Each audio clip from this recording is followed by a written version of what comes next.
On the outside, the Swift sports a sleek and modern design. Suzuki have introduced a new Horizon design line that wraps around the vehicle, creating a sense of motion. Rounded shoulder lines give it a sporty edge, while the iconic Suzuki badge proudly sits at the front of the bonnet. Lower headlight positions and L-shaped daytime running lights not only enhance visibility, but also add a touch of sophistication. And check out those clear rear tailgate lights.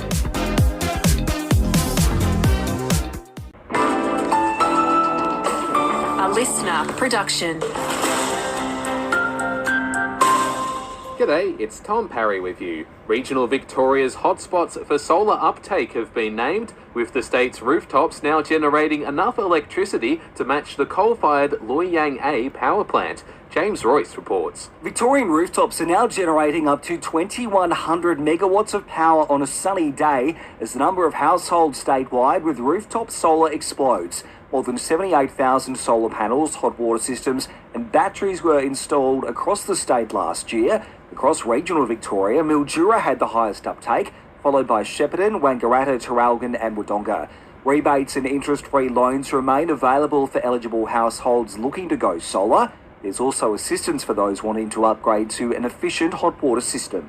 The member for Mildura has expressed relief that the local hospital won't be included in Spring Street's new standards, which require paramedics to offload their patients within 40 minutes. Jade Benham has told us imposing that target on Mildura Base would be unrealistic. Remembering that Mildura Base Hospital is a tri-state catchment, and the Health Services Plan actually illustrated that there's about 22,000 people on the New South Wales side that Mildura Base Hospital caters for. And the Calder Freeway is being closed tomorrow between Harcourt and Malmesbury as the road makes way for a film shoot with none other than Liam Neeson in the starring role. Mayor of Mount Alexander Shire, Rosie Anir, says there will be well-signed detours in place. And it is only for that one day. So they have really, reduced the amount of days that they're shooting for to avoid as much disruption to local businesses and residents. Rising rates of near misses and collisions with paramedics have prompted a public plea from authorities to motorists to stand aside. Dashcam footage was released by Ambulance Victoria yesterday, showing numerous instances where other vehicles failed to pull over or give way to ambulances with flashing lights, with AV saying they see around 14 collisions between their vehicles responding to an emergency and other cars every month. The organisation says it's best to move safely out of the way or, if at an intersection, let the ambulance go through. Animal groups hold grave fears for Victoria's waterbird populations after Spring Street signed off on this year's duck hunting season. The 3-month season begins on March 19th. Laurie Levy from the Coalition Against Duck Shooting says it's irresponsible given the threat posed by bird flu. And scientists are saying that it's only time before the H5N1, which is the worst version of the virus, hits Australia. Yet the government's going ahead with a duck shooting season, and it's just Central Allen at her worst. The Calder Freeway is shut in both directions today as a shoot takes place for a Hollywood action movie starring Liam Neeson. North and southbound lanes will be closed between Harcourt and Malmesbury until 10 p.m, allowing crews to film a car chase along the road. Detours are in place. Further north, work has begun on Mildura's Trail of Lights. The art installation is being put together on Lock Island and is expected to be complete by April. And across the river, a men's shed group has had their fire service costs paid in full by Wentworth Shire. The Dareton Men in a Shed group requested $44,000 from council to pay for the remaining costs, plus $60,000 to cover costs it had paid so far. The Shire's councillors agreed to pay the full amount, despite a recommendation that the Shire only pay for the remaining costs. Stricter nurse and midwife to patient ratios are being enforced at regional Victoria's public hospitals. They'll apply at Bendigo Health and Mildura Base. State Health Minister Mary-Ann Thomas explains some of the changes coming into intensive care units. It will provide a 1-to-1 nurse-to-patient ratio for every occupied bed in an intensive care unit. We are also introducing a team leader and liaison nurses for the very first time. 20 CFA units from multiple brigades have responded to a blaze in central Victoria. It took hold along Dairy Flat Road near Tooborac around 1:38 p.m. yesterday, with the fire being brought under control and declared safe just after 5:15 p.m. The Aussie dairy industry is holding up well globally. A new Rabobank report shows the cost of producing milk here remains relatively cheap compared to other dairy exporting countries. But analyst Michael Harvey says Victorian farmers are still feeling the pinch. The story that comes through clearly from Australia is that, one, we are still very globally competitive. That's a positive story, that we do sit at the lower end of the cost curve, but we did see cost inflation and average cost of production jump and then remain high for Australia. And a rehab facility servicing Sunraysia faces an uncertain future. The Wimperja Healing Centre had been offering drug and alcohol counselling services for First Nations men hoping to re-enter the community before closing late last year, with Mallee District Aboriginal Services telling the Sunraysia Daily it has paused referrals and is seeking funds to make essential improvements to both the model of care and the facility. Rebuilding trust in Victoria Police has been identified as a key goal by the state's new top cop. Acting Chief Commissioner Rick Nugent yesterday told officers in an email confidence in the force had diminished of late and needed to be rebuilt, while also vowing to find more recruits to take pressure off stations and work units. He added that his number one priority is keeping the community safe.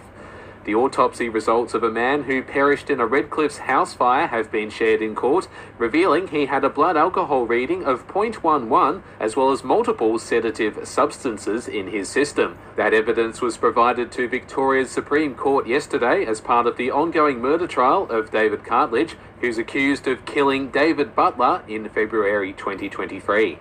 Greater Bendigo's council-employed nurses are taking strike action amid a stalemate in pay talks.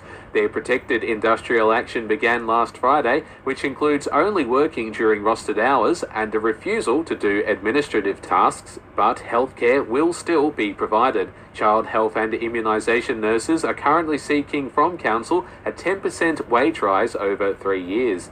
Shooting continues for the action movie The Mongoose in Mount Alexander Shire. After shutting down the Calder Freeway earlier in the week, yesterday saw the crew move to Castlemaine, where star Liam Neeson was spotted being filmed at a local petrol station.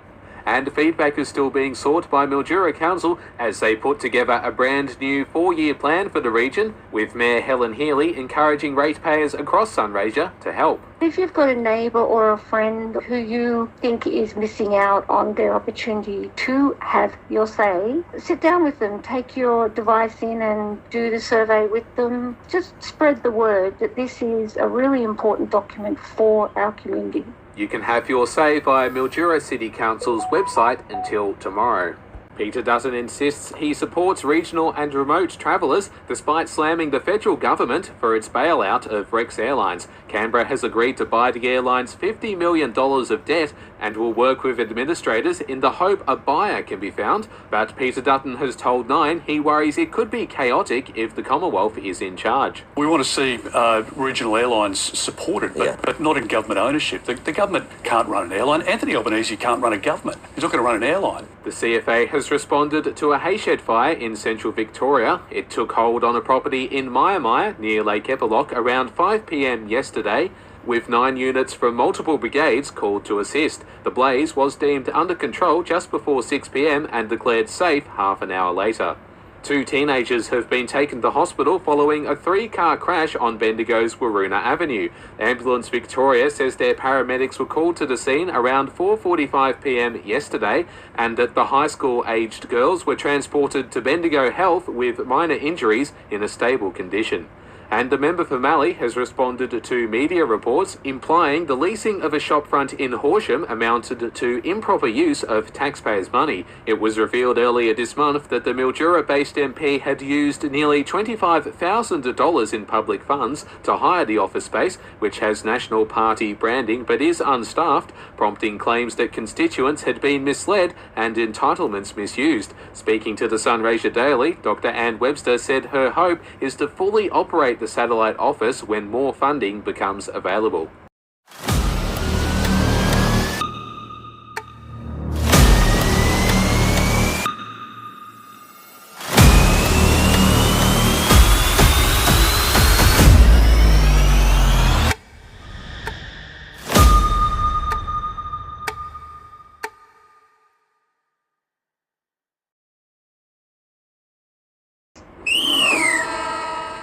In basketball, the Bendigo Spirit have ended their home and away season with a loss, going down against the Capitals in Canberra on Saturday arvo, 74 points to 83. Yet the Spirit still finished their season on top of the WNBL ladder, sitting 2 wins clear of their nearest rivals, the Perth Lynx. In cricket, Echuca Moama's Todd Murphy is waiting in the wings as Victoria looks to chase down a first innings score of 238 against New South Wales. Yesterday saw the spinner finish with bowling figures of none for 18 off 9 overs.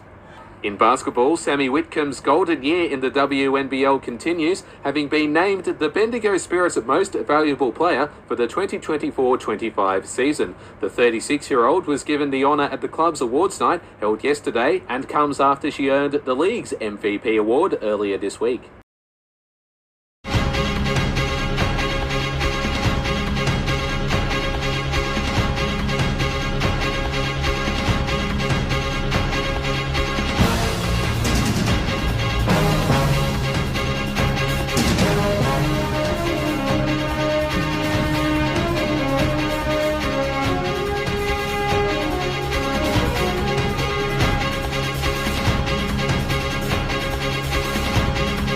Unleash your vehicle's power beyond limits. Discover our exclusive range of Yuasa automotive batteries, engineered for unparalleled reliability and performance to power your journey like never before. Battery World. Power your passion.